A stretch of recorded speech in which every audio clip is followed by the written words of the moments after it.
புகைப்படம் எடுக்கையில் மட்டும் புன்னகை என்றாகிவிட்டது இன்றைய பலரது வாழ்க்கை. தெளிவு இல்லாமல் உழைப்பவர்களுக்குத்தான் கஷ்டமும் பாரமும் கடைசி வரை குறைவதில்லை. ஆற்றை கடக்க அனைவருக்கும் உதவும் படகு ஆற்றிலேயே விட்டுச் செல்லப்படுகிறது. வாழ வேண்டும் என்ற ஆசையில் வாழும் மனிதர்களை விட செய்ய வேண்டிய கடமைக்கும் வாழ வேண்டும் என்ற கட்டாயத்திற்கும் வாழும் மனிதர்களே கடந்து செல்ல அத்தனை சிரமப்படுகிறது மனது. எதை கடந்து செல்லவென யாரேனும் கேட்கையில் பட்டியலிடுகிறேன் பக்கம் பக்கமாக. ஓர் அவமானத்தில் கூனி குறுகிடும் நிசப்தம் நிறைந்த வலியை கடந்து செல்ல சிரமப்படுகிறது மனது.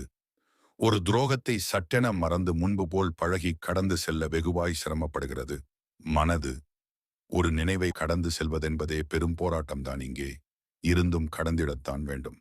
அத்தனை தடைகளையும் அடுக்கடுக்காக தனித்து பறக்க இறக்கைகள் முளைத்தால் மட்டும் போதாது. மனதில் தன்னம்பிக்கையும் துணிச்சலும் முளைக்க வேண்டும்.